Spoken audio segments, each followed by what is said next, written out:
My setup that I work so hard on for summertime cranking is the 7'6" Meta Series rod. It's 7'6", it's a glass rod, but my rod has a little bit more tip. It's still soft, but yet you don't want the tip of your cranking rod too limber. And the reason we worked on this one so hard like this is because as you make those long casts, and with this is the Inception G2 reel. It's actually a reel that I worked on, beefed it up. It's 5-3-1. It's got the bigger cranking handles, bigger spools, 12-pound sunline, so I can airball it.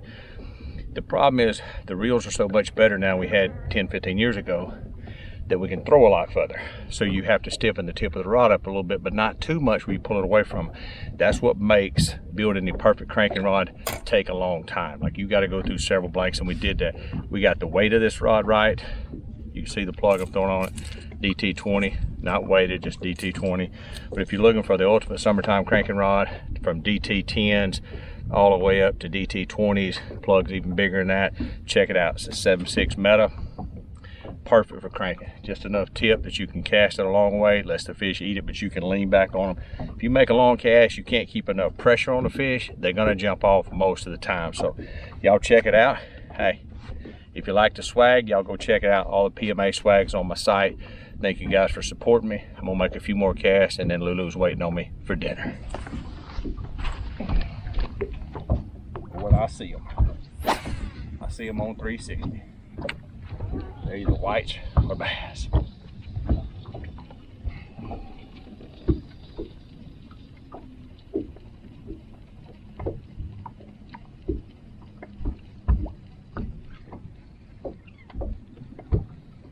The reason you don't want a high-speed reel, a lot of people want to ask a lot of times, like, hey man, why do you need I got to get you adjusted. You don't want a high-speed reel for cranking. It puts too much pressure on your wrists and your arms. It'll wear you out. The 5-3-1 is a perfect ratio to get the bait deep enough, make it run right. You just reel it fast, but no pressure on your wrist. That's the key. Less work, more bass. Oh God, I threw that one back to Boaz. Come on, Big Charlie. You like this big handle because you can really spin it. The handle's too small, too short in between the handle. Like the ratio between it, you're gonna wind it. Oh, one hit it. Oh, nothing hit it. White bass. No? Yeah, white bass. My bad. My bad. Lulu, those don't count. I gotta catch more, okay? Don't be mad. We're having enchiladas. If you like Lulu's enchiladas, right after a big rain. Woo. Oh, I got him. Got him on the come up. A lot of times when you're deep cranking and you watch them chase it up like that, more times than not, they're white bass.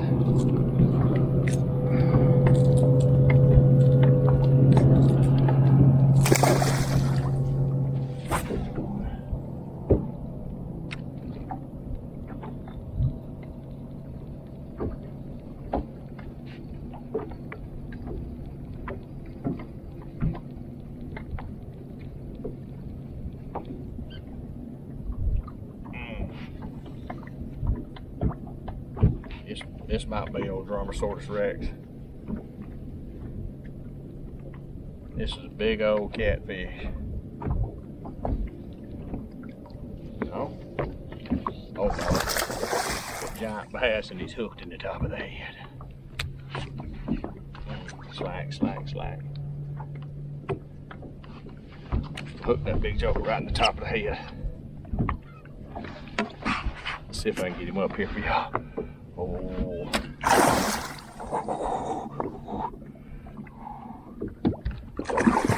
Don't do it. Don't do it. Come on, we're trying to make a move. And that's why I throw a DT20 a lot when I'm out on the ledges. And this is gonna, probably shouldn't be telling you all these secrets, because in our tournament, that's a legal bass. It's a good fish, but the reason I throw a DT20 a lot is it's silent. It doesn't have a lot of rattles to it or anything like that. It's a pretty silent plug. And what I just did right there actually happens a lot. I run it into them. hit them in the top of the head. It's much more quieter as it comes into the school. Sometimes you can hit them, snag them, bump them, move them, but you'll see a DT20 on a high pressured lake, she good to go, like Flojo. I got time for one more cast, Lulu. I mean, he just stopped it. They are schooling right there, chasing giants. Hang on, hang on. Y'all bear with me. The giant just come up chasing a minute right there. If I can get this in, grass off of it. I mean, that was a big one. And my plug fouled up. Hit her on the, and I got the grass. I mean, some days you just get hit in the face with a turd. Ain't coming. I'm still gonna make that cast. I'm gonna be late eating them chalupas tonight, I can tell you that. That Manchi Tawanas. Oh, big one, big one. Drag, drag, lots of drag. This might be the Anchalupa. You can hear that meta on my Inception G2 reel. You hear that drag, works like a spinning reel. Oh man, could be a big cat or something, I don't know. Pull like a bass at first. Playing like a bass. Showing lots of sign of drums. He's playing his drum for me. Oh my God. Oh my God. And once again, I'm gonna spell it out to you. That's why you throw a DT20. Look where I hooked him at. That school was so inactive, I can't get him to bite. I can't trigger him. And that's 2 big ones in a row that I caught just by burning it in there. And that's a good fish. It's not a bad fish at all. Gunners will still on fire, folks, like every day of it. That ain't a blessing on the DT20. There it is, folks. Google that up on your YouTube. You won't learn that in no pool hall. I can promise you that. Oh Lord, y'all hold still, hold still.